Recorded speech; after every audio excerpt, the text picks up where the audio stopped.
E aí galera, bem-vindos ao segundo vídeo da série da História da Cerveja. E nesse vídeo a gente vai falar sobre a escola alemã, um pouquinho da história da escola alemã e algumas coisas principais. Quer saber um pouquinho mais? Fiquem ligados.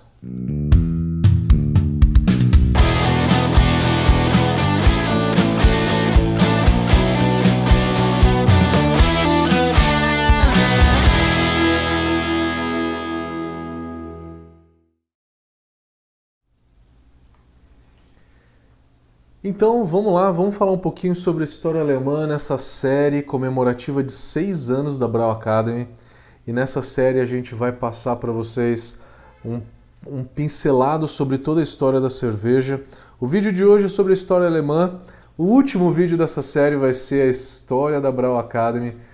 Nunca falei sobre isso, mas quem tiver curiosidade assista. Eu vou falar no detalhe a minha trajetória cervejeira, né? Como que eu comecei na panela, como que surgiu a ideia de ir para a Alemanha, o que eu fiz, como é que eu fiz, quando eu cheguei aqui, enfim. Contar um pouquinho da nossa história no último vídeo. Mas nesse vídeo vamos falar então da história alemã. E está muito enraizado na Alemanha, né? Lógico, a lei da pureza. A lei da pureza, ela é uma tradição alemã hoje, não é mais lei. Vamos falar um pouquinho sobre ela? Em alemão se chama Reinheitsgebot.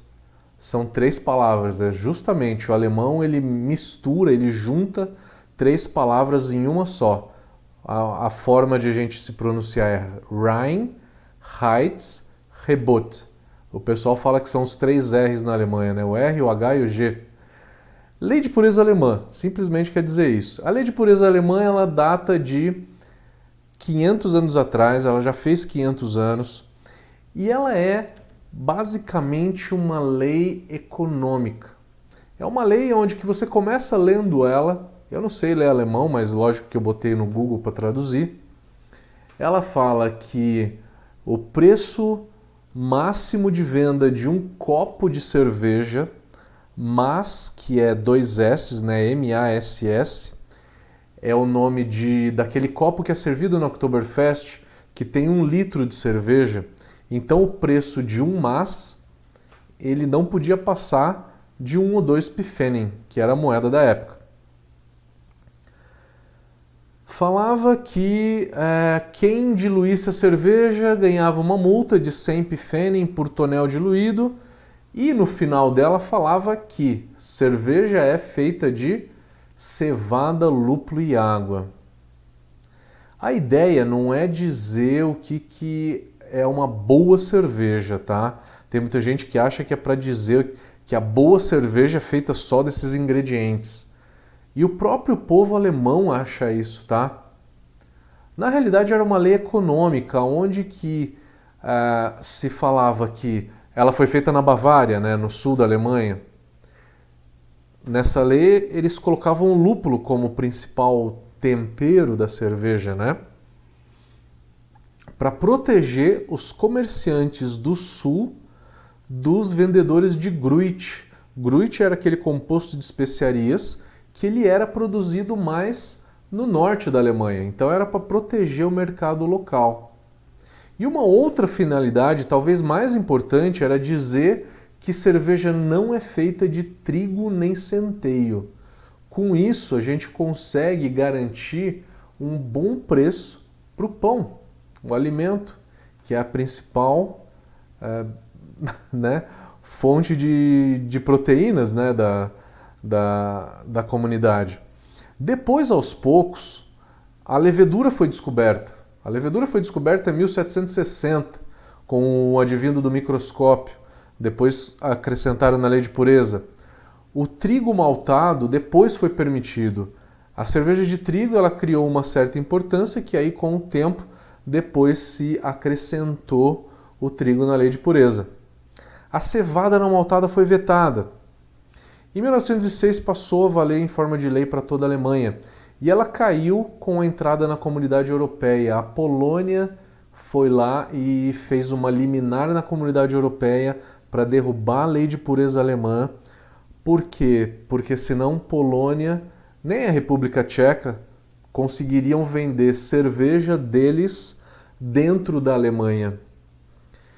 Porque na hora que essa cerveja chega dentro da Alemanha, vai seguir a lei alemã. E a lei alemã dizia que quando tinha adjuntos não era cerveja. E aí com isso não podia chamar de cerveja as cervejas vindas da Polônia e da República Tcheca, né? Aí a Polônia que entrou com essa liminar derrubou, porque a Alemanha era minoria, e aí na Alemanha eles reescreveram essa lei interna aos padrões de qualquer lei internacional que a gente tem no mundo hoje.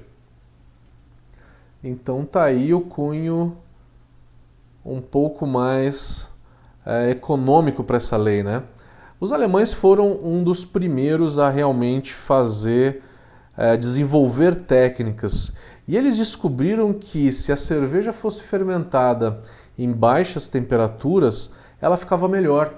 E se ela fosse maturada a frio, ela ficava melhor ainda, ela ficava cada vez mais leve e refrescante.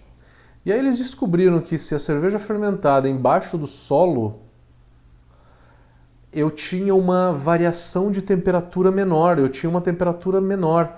Então, nessas câmeras, a gente tem a fermentação.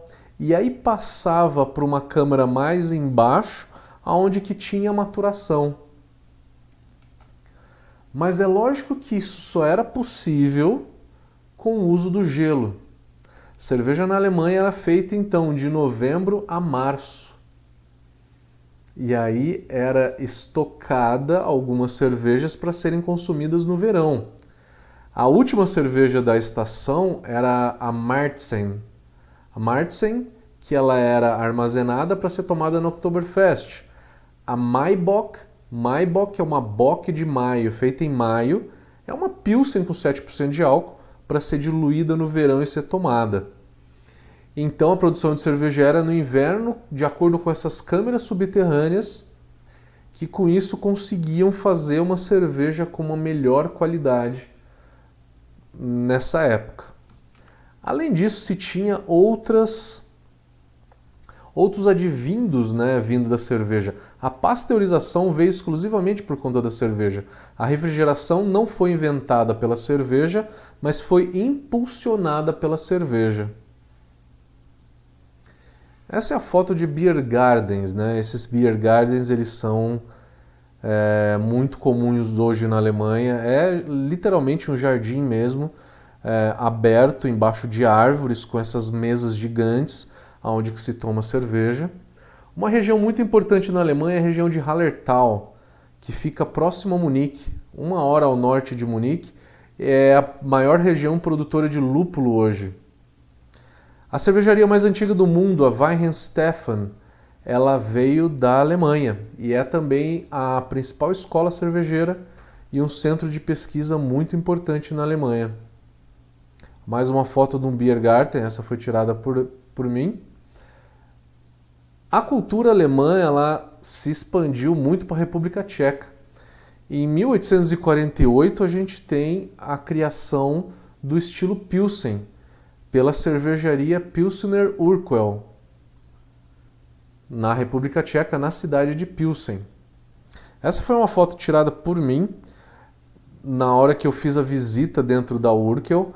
Eles fazem a fermentação na cervejaria antiga deles, essa cervejaria é subterrânea, ela tem idade de 100 anos atrás, 100, 150 anos atrás, que era feita nessas características, né, subterrânea, com uso de gelo.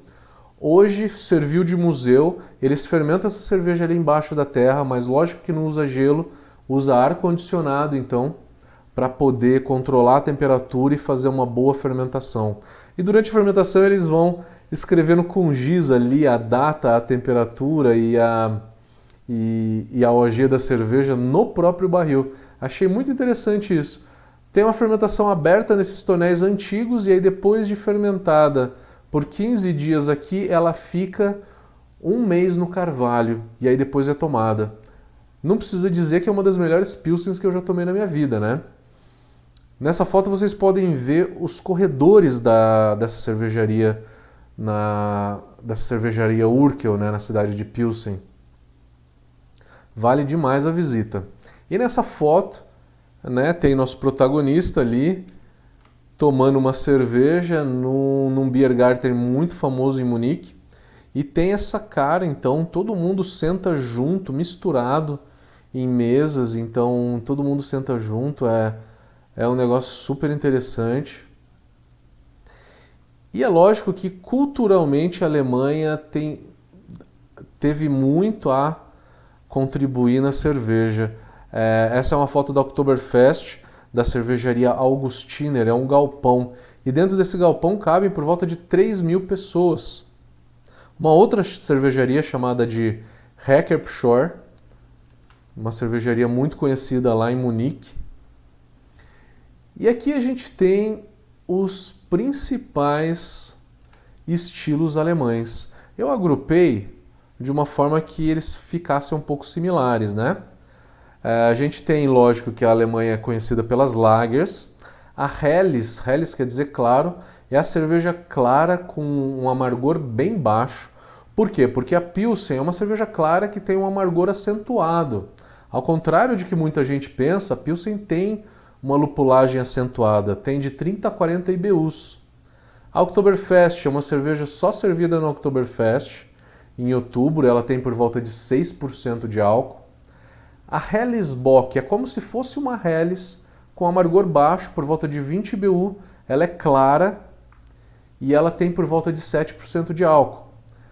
Ice Beer é uma cerveja congelada. Ice quer dizer gelo.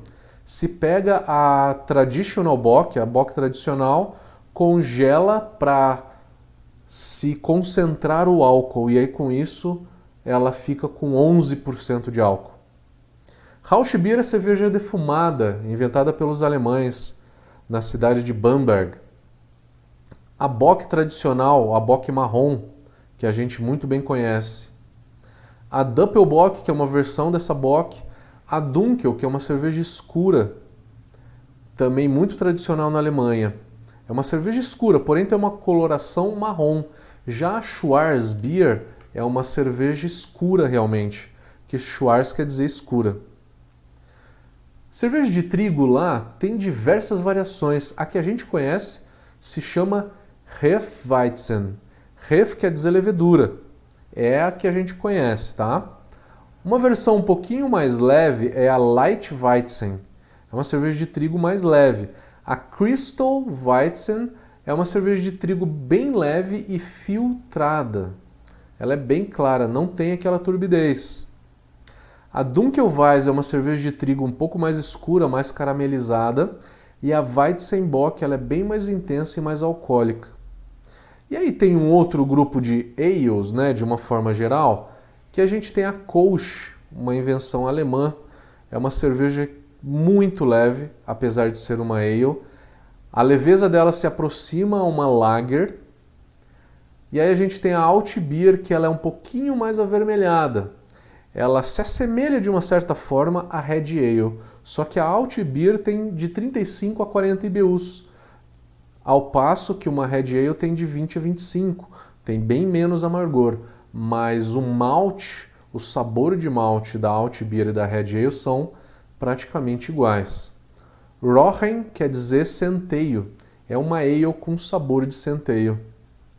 Berliner Weiss é a cerveja de trigo da cidade de Berlim, que ela na realidade é ácida, ela tem lactobacilos e tem uma acidez bem pronunciada.